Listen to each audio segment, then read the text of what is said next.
ఉంటుంది, డిగ్నిఫైడ్గా ఉంటుంది, వెళుతుంది. కానీ మళ్ళీ అసలు ఈ సినిమాలో అయితే ఎంత సరదాగా కలిసిపోయిందో, ఓ ఫ్యామిలీ గర్ల్ లాగా మాతో కలిసిపోయి మా కుటుంబ సభ్యురాల్లాగా తను ఉండి ఎంత సరదాగా చేసిందో. నేను అన్నాను, ఏంటి అనిల్ ఏం చేసిందో, ఏం మాట్లాడావు, ఏం కన్విన్స్ చేసావు, తను ఇవన్నీ ఒప్పుకోవడం ఏంటి, ప్రమోస్కు రావడం ఏంటి, అడగగానే తను చాలా రెచ్చిపోయి అసలు నయనతార నుంచి కొత్త నయనతారలా కనబడి చేసావు, ఏం చేసావంటే అడగండి సార్ కొనుక్కొని అంతే. అంటే నా ఉద్దేశం అటు ఇటు తిరిగేదిరా.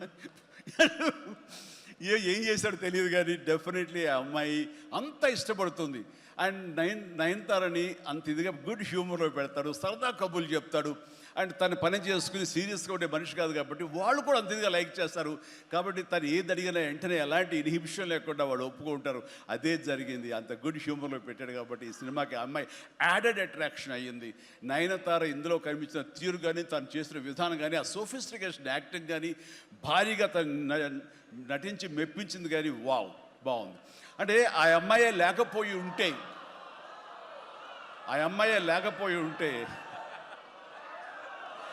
వావ్,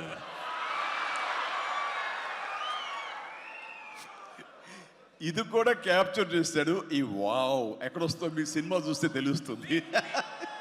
లీక్ చేసేసాను. All right. సో ఆ అమ్మాయి నయనతారతోటి అంత బాగా చేయించాడు. మీ పక్కన మీకు ఎదురు నిలబడి మిమ్మల్ని ఎదుర్కొని ఎవరైనా ఒకళ్ళు నిలబడాలంటే ఎంత అనుకుంటున్నా, ఎంత ఫ్రెష్గా ఉండాలనుకుంటున్నా, వేరే వాళ్ళు ఉండాలనుకుంటున్నా అసలు నాకు తొయ్యట్లేదు, నాకు తట్టట్లేదు, కన్విన్స్ కాలేకపోతాను. ఖచ్చితంగా నయనతార ఉండి తీరాల్సిందేనండి, ఎంతైనా సరే ఎలాగైనా సరే అన్నాడు. ఆ అమ్మాయిని తీసుకొచ్చారు, ఒప్పించారు. ఆ అమ్మాయి కూడా అంతా కోఆపరేట్ చేసింది. అండ్ నయనతార ఇవాళ రాలేని పరిస్థితిలో ఉంది కాబట్టి thank you Nayanthara, thank you so much. ఇక ఈ సినిమాలో సచిన్ ఖేల్ క్యారెక్టర్ యాక్టర్గా, అండ్ నాతో పాటు నా టీంలో చేసినటువంటి హర్షవర్ధన్, అలాగే అభినవ్, ఇతర నటీనటులు, అండ్ క్యాథరిన్ కూడా మా టీంలో ఒక పార్ట్ లాగా ఉండి తను చేసి చాలా ఒక నిండుదనం, గ్లామర్ తీసుకొచ్చింది. ఆ అమ్మాయికి కూడా అందరికీ ప్రతి ఒక్కరికి నా ముందస్తు శుభాకాంక్షలు తెలియజేస్తాను, అభినందనలు. ఇక ఈ సినిమాలో ప్రత్యేకంగా నేను చెప్పాల్సిన టెక్నీషియన్స్గా వస్తే, భీమ్స్ అత్యద్భుతమైన మ్యూజిక్ ఇచ్చాడు, వెరీ ఆర్గానిక్ మ్యూజిక్. కేవలం డ్రమ్స్ తోటో కీబోర్డులతోటో వాటితోటో దడదడలాడించకుండా చాలా శ్రావ్యంగా లిరిక్స్ మాత్రం వినిపించేలాగా ఒకనాటి విజయ సంస్థ వారి సినిమాలు ఉండేవి. అంతా హాయిగా హృద్యంగా ఒక గోదావరి పడవ ప్రయాణంలాగా ఉండేలాగా ఇచ్చాడు. అందుకని మీసాల పిల్లలో ఎలాంటి హడావుడి, ఎలాంటి మ్యూజిక్ గోళ ఏమి ఉండదు. కానీ ఆ ఇచ్చినటువంటి ఆ మ్యూజిక్, ఆ పాటకి లిరిక్స్ అర్థమయ్యేలాగా వినిపించి అందరూ చాలా ఆ శ్రావ్యాన్ని అందరూ ఆస్వాదించారు. కాబట్టి అది అంత పెద్ద మిలియన్స్ని, మోర్ దెన్ 100 మిలియన్స్ దాటి హిట్ ఇచ్చింది. అలాగే తర్వాత వచ్చిన సాంగ్ కానీ, ఇలా సాంగ్స్లో లిరిక్స్కి ఇచ్చే ఇంపార్టెన్స్ కానీ, ఆ ట్యూన్స్ కానివ్వండి, అన్నీ ఇస్తూ ఇంతవరకు నేను ఎప్పుడు చెయ్యనిది, ఇంతవరకు ఆ స్టైల్కి నేను పోనిది ఏదైనా ఉందంటే కానీ ర్యాప్ సాంగ్, ఇందాక చూసిన సాంగ్ హుక్ స్టెప్ దాన్ని కంపోజ్ చేసినప్పుడు నాకు అనిపించింది, ఇది కొత్తగా అనిపించింది, చాలా బాగుందని. అండ్ ఇప్పుడున్నటువంటి ఈ థియేటర్ పల్స్ చూస్తుంటే ఈ సినిమా ఆ సాంగ్ మాత్రం ఐ థింక్ టోటల్గా హైలైట్ అయిపోతే రేపు థియేటర్లో అనుకుంటున్నాను. అది వెరీ గుడ్. ఎందుకంటే ఆ సాంగ్ విన్న తర్వాత, ఆ సాంగ్ వింటుండగా ఎదురుగా ఉన్న వెంకటేష్ ఆపుకోలేక డ్యాన్స్ చేశారంటే అదే చాలు. ఇక ప్రతి ఒక్కడు అదే స్ఫూర్తితోటి ప్రతి ఈ సినిమాని, ఈ సాంగ్ని ఆస్వాదిస్తారు. అలాగా సాంగ్స్గా అన్నీ అత్యద్భుతంగా ఇచ్చినటువంటి మన భీమ్స్కి ప్రత్యేకించి, ఆ తర్వాత ప్రతి ఒక్కరు చిరంజీవిని ఇంత గ్లామర్గా ఉన్నాడు, చిరంజీవిని ఇంత ట్రిమ్గా ఉన్నాడు, ఇంత ఇదిగా ఉన్నాడు, ఎలా తగ్గాడు. నా వ్యక్తిగతంగా నేను చేసిన ప్రయత్నాలు పక్కన పెడితే తెర మీద అంత బాగా కనపడడానికి ప్రత్యేకించి మా డిఓపి, మా కెమెరామెన్ మన సమీర్ రెడ్డి చాలా బాగా చేశాడు. అండ్ సమీర్ రెడ్డితో వచ్చిన ఒక్క చిన్న గొడవ ఏంటంటేనండి, ఒక నిమిషం గ్యాప్ ఇవ్వడు. కూర్చుని కాఫీ తాగుతాం కదా అని ఇచ్చేలాగా మళ్ళీ షార్ట్ రెడీ అంటాడు. ఇంక అతనితోటి బహుశా అలా గనక అందరూ ఉండగలిగితే సినిమాలు 100 రోజులు దాటకుండానే ఫినిష్ చేయొచ్చు. అంతటి ఫాస్టెస్ట్ కెమెరామెన్ మా శరత్. అతను ఉన్నాడు కాబట్టి ఈ సినిమా 80-85 రోజుల్లో ఫినిష్ అయింది. కాబట్టి ఆ credit goes to Sameer Reddy ఇంత ఫాస్ట్గా అయినందుకు, విత్ ఇన్ ద బడ్జెట్ అయినందుకు, ఖర్చు కూడా చాలా తక్కువ.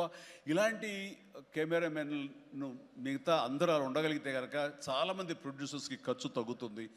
అండ్ అట్లాగే ఇక సమీర్, థ్యాంక్ యూ సమీర్. అందరూ బయట పొగుడుతుంటే కనుక నేను మనసు లోపల నిన్ను పొగుడుకున్నాను, కాబట్టి థ్యాంక్ యూ సో మచ్ ఇంత గ్లామర్గా చూపించినందుకు. ఇక ప్రకాష్, మా ప్రొడక్షన్ డిజైనర్ ప్రకాష్ చాలా చక్కగా చూపించాడు. అండ్ తమ్మిరాజు గారు, అలాగే వీళ్ళన్నీ ఒక పక్కన ఉంటే కనుక అహర్నిశలు అంటే డే 1 నుంచి ఈవెల్ట్ వరకు కూడాను మన అనిల్ రావుపూడి స్టోరీ టీమ్, సాయి, నారాయణ, ఇంకా రాజేష్, ఇలాగ వీళ్ళందరూ ఉన్నారు. వాళ్ళ పేరు పేరున నేను వాళ్ళు పడ్డ కష్టాన్ని కానీ, వాళ్ళు తీసుకున్న శ్రద్ధాశక్తులు కానీ హృదయపూర్వక నా సంతోషాన్ని, అభినందనని, ధన్యవాదాలను తెలియజేస్తాను. వాళ్ళు అంత ఇదిగా ఉన్నారు. ఇక్కడ అనిల్ రావుపూడి గురించి ఇంకొక విషయం నేను చెప్పాలండి. ఏంటంటే అందరం సినిమా తీస్తూ ప్రేమించాలి. సినిమాని ప్రేమిస్తేనే మన యొక్క ఎఫర్ట్స్ తోటే సినిమాని ఆద్యంతో చాలా అద్భుతంగా తీయగలం మనం. అయితే సినిమా తీస్తున్నంతసేపు ఎంత ప్రేమిస్తాడో, ఎంత ఇష్టపడతాడో, ఎంత ఎంజాయ్ చేస్తాడో, అంత బాగా మన నుంచి యాక్టింగ్ రాబడతాడో, అంతకంత సినిమా పూర్తయిన తర్వాత కేవలం దానికి బాగుందా లేదా అని మళ్ళీ ఒకసారి తనుగా సమీక్షించుకున్నప్పుడు ప్రతిపక్ష నేత అయిపోతాడు. ఎదురు వెళ్ళిపోయి ఈ సినిమా ఎందుకు చూడాలి, ఈ సీన్ ఎందుకు వాళ్ళు ఎంజాయ్ చేయాలి, ఈ సీన్ ఎందుకు ఇంత లెంగ్త్ అవసరమా అనే దాని మీద దాన్ని ఏమాత్రం ప్రేమించకుండా చాలా కఠినంగా ఎక్కడ లెంగ్త్లు ఎక్కువైనా సరే అన్నీ కూడా తీసేసి దాన్ని క్రిస్ప్ చేయడానికి కానీ, ఆ సినిమా ఎంతవరకు అలరిస్తుందో అలరించేందుకు కానీ అన్ని రకాల ప్రయత్నాలు చేస్తాను. నాకు నచ్చింది అది. ఎందుకంటే నిన్న మొన్న వచ్చి ఒక మెయిన్ ఎపిసోడ్ ఏదో లేపేసావు, లేదు లేపేసావని అడిగాను. లేదు, అది కథకి అడ్డొస్తుంది, స్టోరీ నెరేషన్కి అది అడ్డుపడుతుంది కాబట్టి తీసేసారన్నాడు. అలా తీయాలంటే గట్స్ కావాలి. ఎంతో కొంత అన్ని రోజులు ఎఫర్ట్ చేసాము, అది అవసరమా, అది వాళ్ళు తీసేసి ఏమనుకుంటా, ఎలాంటి ఇది లేకుండా ఖచ్చితంగా నిష్కర్షగా దాన్ని తీసి అవతల పడేసాడు. దానివల్ల సినిమా పేస్ పెరిగిపోతుంది, సినిమా పరిగెడుతుంది, అండ్ ఎక్కడ ఆగట్లేదు, ఆలోచింప చేసుకునే విధంగా ఉండదు, ఎంజాయ్ చేయడం తప్ప. ఆ రకంగా సినిమాని ఎంత ప్రేమించి చేస్తామో ఆ తర్వాత అది ఫైనల్ వెర్షన్ బిఫోర్ ఆడియన్స్ దగ్గర వెళ్ళేటప్పుడు మనమే దాన్ని క్రిటిసైజ్ లాగా, క్రిటిక్ లాగా దాన్ని మనమే ప్రతిపక్ష హోదాలో ఉండి దాన్ని అన్ని రకాలుగా ట్రిమ్ చేసుకోగలిగితే అన్ని సినిమాలు చాలా బాగుంటాయని అనుకుంటున్నాను. అండ్ ఈ సందర్భంగా ఇక ఏమి లేదు, last but not least producers Sahu Garapati చిన్నవాడైనా సరే చాలా గుంభనంగా ఉంటాడు. ఎంతసేపటికి ఆ వర్క్ మీద తన ఇన్పుట్స్ ఏమి ఇవ్వాలనే దాని మీద ఆ ప్రయత్నాలు చేసుకుంటూ చాలా క్వైట్గా ఉంటాడు. ఎక్కడ కూడా ఏ రోజు కూడా ఏంటిది, ఇది జాప్యం ఏంటి, లేట్ ఏంటి అనేది ఏమి లేకుండా అంత కంఫర్టబుల్గా మా అందరికీ ఏర్పాటు చేశారు. దానికి ఆయన ఎఫర్ట్స్ కానీ ఆయనకున్న ఆ లిటిల్ ఎక్స్పీరియన్స్లో తనకు ఉన్నదానికి దీనికి మనస్ఫూర్తిగా సాహు ప్రత్యేకించి నా హృదయపూర్వక ధన్యవాదాలు. మంచి ప్రొడ్యూసర్ని నాకు అందించినందుకు మీకు నా ధన్యవాదాలు తెలియజేస్తాను. అండ్ అలాగే ఇంకా నా బిడ్డ సుష్మిత, తను ఈ సినిమా నేను చెయ్యాలి, ఈ పరిశ్రమ రావాలి అనుకున్నప్పుడు ఈ పరిశ్రమ ఖచ్చితంగా ఆదరిస్తుంది అని అనుకున్నప్పుడు ఒకటి చెప్పి, మీరు కష్టపడి పనిచేస్తే కనుక ఇక్కడ రిజల్ట్ బాగుంటుంది, ఇక్కడ ఖచ్చితంగా మీకు ఆదరణ లభిస్తుంది, మీరు సక్సెస్ అవుతారని చెప్పినప్పుడు కష్టం అనేది నేను చిన్నప్పుడు ఇంట్లో చూశాను. అలాంటి నేను కష్టపడడానికి ఏమాత్రం నెరవను, ఏమాత్రం బెదరను, ఖచ్చితంగా చేస్తానంటూ ఈ సినిమా తనతోటి చెయ్యమ్మా, ఇద్దరు కలిపి చాలా మంచి కాంబినేషన్ అవుతుంది అనుకున్నప్పుడు ఆ సాహు గారు పడి తను బెస్ట్ కాంబినేషన్లో ఈ సినిమాని చేసి, ఈ సినిమాలో ఒకసారి అయ్యో ఎందుకు ఇంత కష్టపడుతుంది, ఇంత కష్టం అవసరమా నాకు అనిపిస్తుంది తండ్రిగా. కానీ ఒక బిడ్డగా కేవలం ప్రొడ్యూసర్గా నేను మా నాన్నని, మా హీరోని నేను ఇంప్రెస్ చేయాలి, ఆయన ద బెస్ట్ నేను ఇవ్వాలి ఈ సినిమా అంటూ తను కూడా ఈ సినిమాలో ఒక మామూలు టెక్నీషియన్ లాగా, మామూలు ప్రొడ్యూసర్ లాగా తనంత కష్టపడి చేసింది. నేను ఒకటే సంతోషిస్తాను, తనకి అన్ని విధాలుగా అన్ని కంఫర్ట్స్ ఉన్నాయి, అన్ని రకాలుగాను తను ఈ సినిమాలు చేయాల్సిన అవసరం లేదు. తను తన ఫ్యామిలీని చూసుకుంటుంటే కనుక గడిచిపోతుంది ఈ జీవితం అంతా. కానీ అలా కాదు, నేనేదో సాధించాలి, నువ్వు సాధించి చూపించావు, లైఫ్లో ఎంతోమంది మార్గదర్శకంగా ఉన్నావు, అలాంటి నిన్ను ఆదర్శంగా తీసుకుని మేము ప్రూవ్ చేయాలి అనే దాంట్లో ఉంది. అండ్ అలా చేస్తూ ఈ రోజున ఈ సినిమా డెఫినెట్లీ హిట్ అవుతుంది. ఇలాంటి గర్వకారణమైన సినిమాని తండ్రిగా నాకు గిఫ్ట్ ఇచ్చినట్టుగా తను భావిస్తుంది. ఆ సంతోషం తను పొందుతున్నాను నాకు తెలుసు.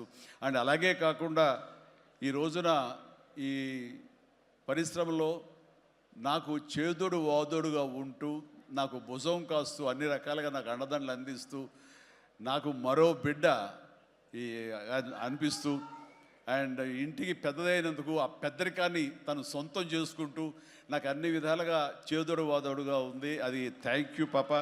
అందరి ముందు ఇటుపక్కన అమ్మ, ఇటుపక్కన ఉంది.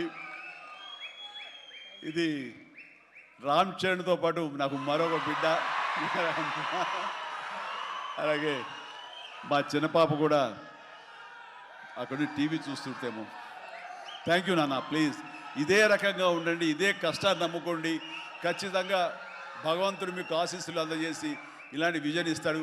అండ్ మేము ఎంత ఇచ్చామన్నది కాదు పాప, మీరు ఎంత సాధించుకున్నారు అనేది నాకు మరింత గర్వంగా అనిపిస్తుంది. నువ్వు ఆ దిశగా వెళ్తావు.